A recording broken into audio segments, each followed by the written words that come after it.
Hi viewers, welcome to our channel. ప్రస్తుతం మనతో పాటు సీనియర్ జర్నలిస్ట్ దామ బాలా సార్ ఉన్నారు. వారితో మాట్లాడదాం. నమస్కారం సార్. సార్, రోజా గారు ఆంధ్ర పాలిటిక్స్ కి గుడ్ బై చెప్పి తమిళ పాలిటిక్స్ కి వెళ్ళబోతున్నట్టుగా వార్తలు వస్తున్నాయి సార్. అది కూడా తమిళ హీరో విజయ్ దళపతి గారు పార్టీ పెట్టారు కదా, అందులో చేరబోతున్నారంటూ చెప్తున్నారు సార్.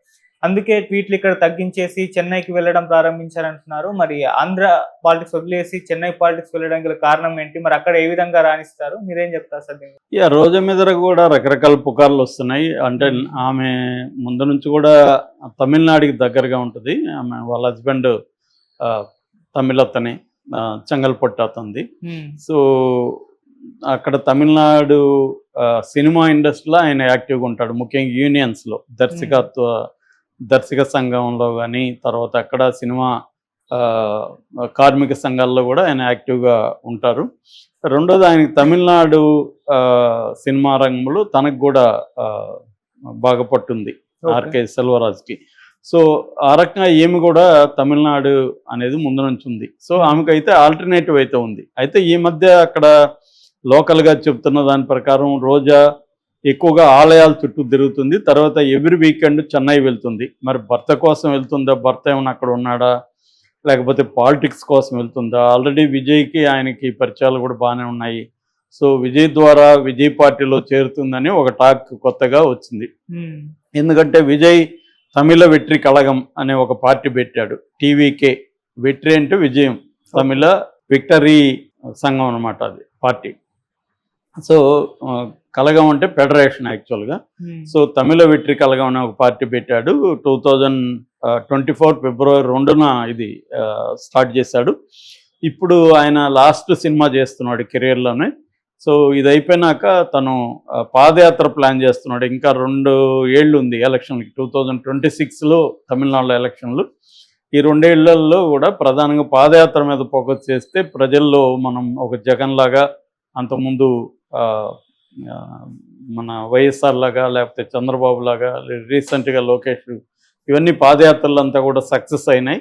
కాబట్టి మనం కూడా పాదయాత్ర చేద్దాం అనేది విజయ్ ప్లాన్ గా చెప్తున్నారు. సో అందుకని తనకి ఖచ్చితంగా ఇప్పుడు రోజా లాంటి వాళ్ళు హెల్ప్ అవుతారు. ఎందుకంటే ఆమెకి తమిళనాడులో కూడా కొంత ఫాలోయింగ్ ఉంది. తమిళ్ మాట్లాడగలదామె, బార్డర్ ఏరియానే, చక్కగా తమిళ్లో కూడా ఇలాంటి డైలాగులు చెప్పగలుగుతుంది. వాళ్ళ హస్బెండ్ కూడా అక్కడ పనిచేస్తాడు. సో వీళ్ళిద్దరూ అక్కడ చేరితే ఖచ్చితంగా అక్కడ, ఎందుకంటే ఇప్పటి వరకు ప్రముఖులు ఎవరు ఇంకా ఆ పార్టీలో చేరలేదు. అక్కడ ప్రధానంగా ఏంటంటే ఏఐడిఎంకి ఖాళీ అయిపోయింది కాబట్టి బీజేపీ ఎట్లాగో పెద్దగా ఖాతా తెరవలేదు. కాబట్టి విజయ్కి అయితే స్కోప్ ఉంది. 2 ఏళ్ళు ఉంది కాబట్టి ఆల్రెడీ డిఎంకే మీద నెగిటివ్ ఇది ప్రచారం స్టార్ట్ అయింది. ప్రజల్లో కూడా ఒక అసంతృప్తి ఉంటుంది. మామూలుగానే తమిళ ప్రజలు ఏంటంటే 5 ఏళ్ళకి ఒక ప్రభుత్వాన్ని ఎన్నుకుంటుంటారు, మారుతూ ఉంటుంది. అందువల్ల విజయ్కి అవకాశాలు అయితే ఉన్నాయి. అక్కడ ఇంకెవరు కూడా, విజయకాంత్ ఉండేవాడు పోయాడు, ఇంకేది కూడా చిన్న పార్టీలు కూడా అక్కడ ఏమీ స్ట్రాంగ్గా లేవు.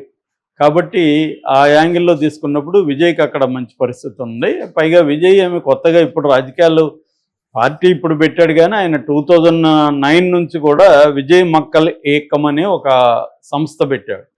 తన ఫ్యాన్ సంస్థ, ఫ్యాన్ బేస్డ్ ఆర్గనైజేషన్ పెట్టి అప్పటి నుంచి కూడా వాళ్ళు రాజకీయాల్లో లోకల్గా పార్టిసిపేట్ చేస్తున్నారు. 2011లోనే ఏఐడిఎంకోతో టైఅప్ అయ్యాడు విజయ్. టైఅప్ అయ్యి లోకల్ బాడీ ఎలక్షన్స్లో వీళ్ళ ఈ విజయ్ మక్కల్ ఏకం తరపున పోటీ చేశారు. పోటీ చేసి చాలామంది క్యాండిడేట్లు గెలిచారు కూడా. సో అందువల్ల విజయ్ రాజకీయాల్లో ఎప్పటి నుంచో ఇండైరెక్ట్గా ఉన్నాడు. డైరెక్ట్గా 2024 ఫిబ్రవరి 2 నుంచి డైరెక్ట్గా రంగంలో దిగాడు. ఆయన టీవీకి ఆయన పార్టీ పెట్టాడు. కాబట్టి తనకి విజయావకాశాలు కూడా ఉన్నాయి కాబట్టి 2 ఇయర్స్. ఇప్పుడు రోజా అది ఆలోచిస్తుంది. ఇప్పుడు కానీ వెళ్తే మనకి పార్టీలో కూడా పట్టు ఉంటుంది. రేపు కొత్త వాళ్ళు అనేక మంది రేపు పొద్దున చేరినా కూడా మనం ముందుగా చేరిపోతే మనకి పట్టు ఉంటుంది. ఉమెన్ వింగ్కి కూడా మనం ప్రెసిడెంట్ అవ్వచ్చు, అక్కడ తమిళ పాలిటిక్స్ మీద చేయొచ్చు. రెండోది ఏంటంటే, ఇప్పుడు ఇక్కడ మనకి షర్మిల ఎలాగా తెలంగాణలో నువ్వు తెలంగాణ దానివి కాదు కదా అన్నప్పుడు నేను తెలంగాణ కోడలు అని చెప్పుకునేదో, అట్లాగే ఏమి కూడా నేను తమిళనాడు కోడల్ని, తమిళ కోడల్ని అని చెప్పుకునే అవకాశం ఉంది అక్కడ.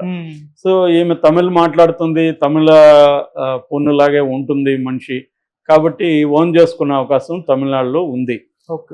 సో ఆ రకంగా ఈమె అంటే ఆల్టర్నేటివ్గా ఆమెకి హోప్ జగన్తో ఉంటే మళ్ళీ జగన్ వస్తాడు అనుకునే హోప్ లేదు. ఆల్రెడీ ఆమెను వైసీపీలో కూడా చాలామంది టార్గెట్ చేస్తున్నారు.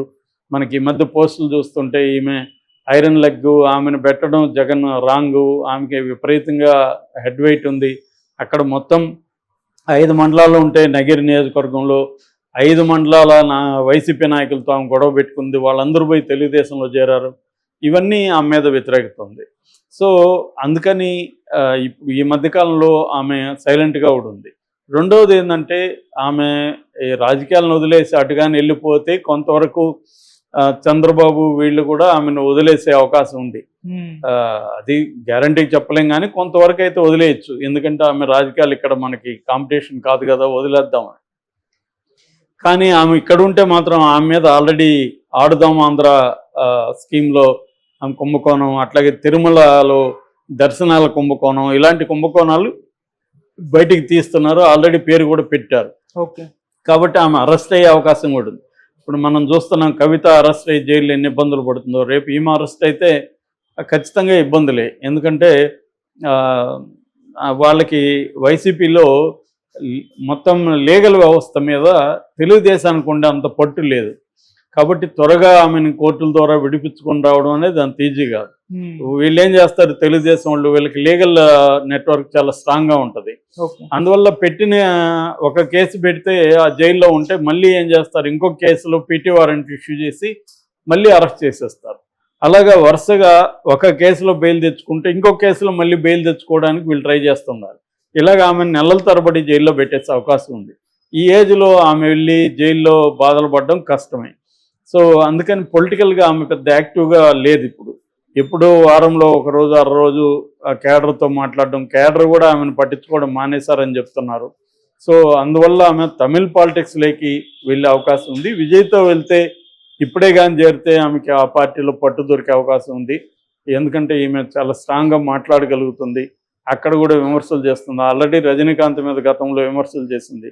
సో ఈ రకంగా ఇప్పుడు ఆమె రేపొద్దున స్టాలిన్ క్యాంటీగా క్యాంపెయిన్లో ఆమె కూడా పార్టిసిపేట్ చేసే అవకాశం ఉంది. సో అందుకని ఇప్పుడే చేరిపోతే బెటరు. విజయ్ ఇప్పుడే స్టార్ట్ చేస్తున్నాడు కాబట్టి ఇప్పటి నుంచి ఉంటే బెటరు అనేది ఆమె అంచనా వేస్తున్నట్టుగా చెప్తున్నారు. ఎందుకంటే విజయ్కి నెక్స్ట్ ఎలక్షన్లో గెలిచే అవకాశాలు అయితే ఉన్నాయి, లేకపోలేదు. ఒకవేళ గెలవకపోయినా ప్రధాన ప్రతిపక్షంగా మాత్రం ఖచ్చితంగా అక్కడ విజయ్ ఉంటాడు. సో ఆ రకంగా తమిళనాడు పాలిటిక్స్లోకి వెళ్తే బెటరు. ఇప్పుడు ఇక్కడ ఉండి జైలుకి వెళ్ళి ఇబ్బందులు పడే కంటే కూడా తను ఎట్లాగో ఆమె వల్ల జగన్కి కూడా పెద్ద ఉపయోగం. ఆమె ఏదో నోరు బారేసుకొని మాట్లాడడం, దానివల్ల జగన్కి నష్టం జరిగింది తప్ప లాభమేం లేదు. ఎందుకంటే రోజా, నాని, కొడాలి నాని ఇలాంటి వల్ల జగన్కి నష్టమే జరిగింది. ప్రజల్లో బ్యాడ్ డే ఇదయింది ఆ మాట్లాడే తీరు అవన్నీ. సో అందుకని ఆమెను జగన్ కూడా పెద్ద ఎంటర్టైన్ చేసే అవకాశం లేదు. ఎందుకంటే ఆమె నియోజకవర్గంలోనే 5 మండలాల నాయకుల్ని దూరం చేసుకున్న ఆమె ఇంకేం పనికి వస్తుంది జగన్కి. మేజర్గా ఆమె దూకుడుగా ప్రతిపక్షాల మీద విరుచుకుపడుతుంది అనే ఒక యాంగిల్లోనే జగన్ ఆమెను సపోర్ట్ చేస్తూ వచ్చాడు.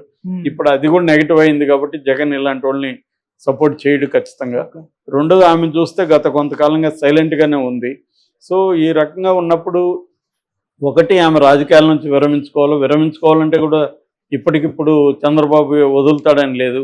అందుకని ఆమెకి తమిళనాడుకి వెళ్ళే అవకాశం ఉంది. ఎందుకంటే తను కూడా వాళ్ళ హస్బెండ్ మొదలయ్యారు, బీసీ కులం అక్కడ. సో మొదలయ్యార్స్ గణనీయమైన సంఖ్యలోనే తమిళనాడులో ఉంటారు. ఆ రకంగా ఈమెకు ఇదయింది. బార్డర్ ఏరియాలో రెడ్డి ఇది కూడా పాపులేషన్ ఉంది. సో ఆ రకంగా ఈమె అనేక సమీకరణల రీత్యా ఆమెకు విజయ్ అవకాశాలు ఇచ్చే అవకాశం అయితే ఉంది. ఎందుకంటే విజయ్కి కూడా ఇలాంటి వాళ్ళు కావాలి.